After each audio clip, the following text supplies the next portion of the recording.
Assalamualaikum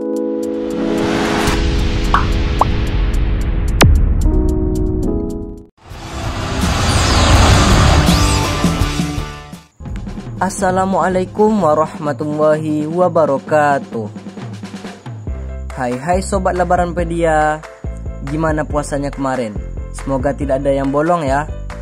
Oh iya, minal aidin wal faizin ya. Mohon maaf lahir dan batin. Saya Giovanni akan menemani kalian beberapa waktu ke depan dengan menyajikan informasi-informasi yang menarik seputar Lebaran di Lebaranpedia. 1. Lebaran di kampung halaman.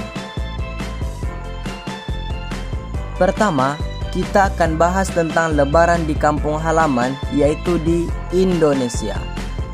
Setelah sebulan melaksanakan puasa, kini saatnya umat Islam merayakan hari kemenangan, yaitu perayaan Idul Fitri.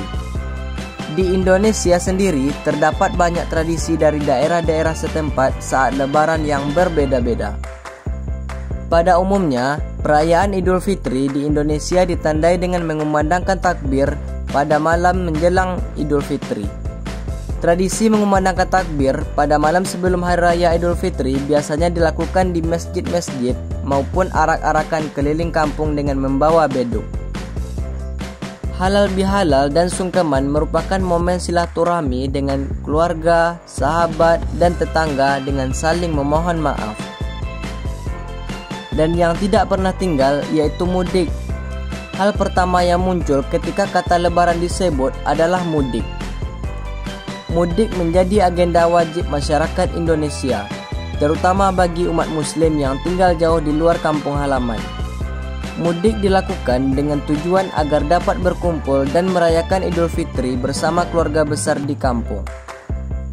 Masyarakat Indonesia pun biasanya melakukan makan bersama dengan keluarga besar dengan menu khas Lebaran masing-masing. Setiap suku di Indonesia memiliki ciri khas makanan khas Lebaran yang berbeda-beda. Lebaran tak lengkap rasanya tanpa ketupat. Yap, makanan khas Lebaran yang bahkan menjadi ikon khas Lebaran ini hampir selalu ada di setiap rumah umat muslim. Ketupat yang terbuat dari beras yang dibungkus dengan anyaman daun kelapa ini biasanya selalu ditemani oleh opor ayam dan rendang daging sapi. Yang paling ditunggu-tunggu saat Lebaran tiba yaitu tradisi THR alias tunjangan hari raya. Tradisi bagi THR ini biasanya dilakukan para orang tua atau sanak saudara yang telah bekerja dengan membagikan THR. 2. Lebaran di beberapa negara. Negara pertama, Turki. Hari Raya Idul Fitri di Turki bernama Gula atau Sekar Bayram. Kemungkinan sebutan ini muncul karena tradisi mereka yang sering mengantarkan makanan pada Hari Raya Idul Fitri. Tak hanya saling mengantarkan manisan, warga Turki yang beragama Islam pun melakukan tradisi mengunjungi dan bersilaturahmi kepada anggota keluarga masing-masing. Negara kedua, Arab Saudi. Di Arab Saudi, tepatnya di Riyadh, perayaan Hari Raya Idul Fitri sangat kental dengan nuansa keseniannya. Misalnya pergelaran teater, baca puisi, parade, dan pertunjukan musik. Sahabat Lebaranpedia, masyarakat Arab mendekor rumahnya agar terlihat menarik dan mewah.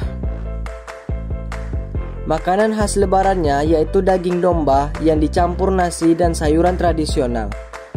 Negara ketiga, India. Perayaan Lebaran di India dilakukan dengan cara tukar-menukar kado. Tukar-menukar kado merupakan tradisi turun-temurun yang sudah lama dilakukan masyarakat muslim di India. Tukar-menukar kado biasanya dilakukan setelah sholat Idul Fitri.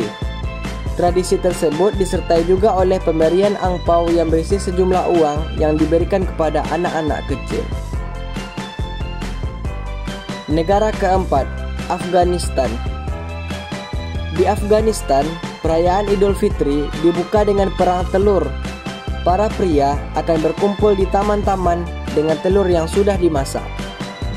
Setelah itu, setiap orang akan mencoba melempar telur satu sama lain. Namun tradisi ini sudah mulai berkurang biasanya melakukan makan bersama dan bermain kartu atau catur di taman. 3. Lebaran di kampung halaman pada masa pandemi COVID-19.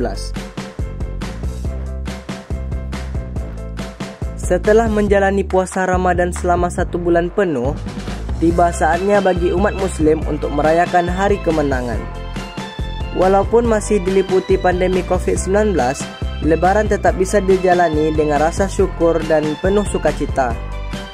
Tetapi harus menerapkan protokol kesehatan, termasuk menjaga jarak dan tidak pergi keluar rumah jika tidak ada keperluan mendesak, dan selalu mencuci tangan serta jangan lupa memakai masker.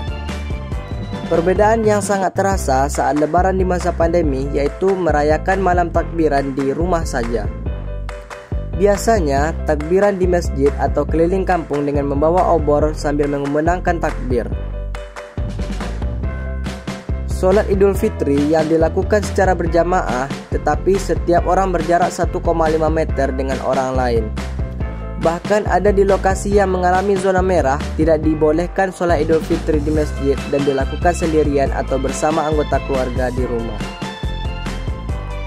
Zakat fitrah adalah zakat yang wajib dibayarkan pada bulan Ramadan. Zakat jenis ini ditunaikan sejak awal puasa dan paling lambat dilakukan sebelum pelaksanaan sholat Idul Fitri. Tetapi sekarang pembayaran zakat fitrah dilakukan secara online, yaitu via transfer. Nilai zakat fitrah setara dengan uang sebesar 40.000 per orang. Di masa pandemi, orang-orang dilarang untuk mudik.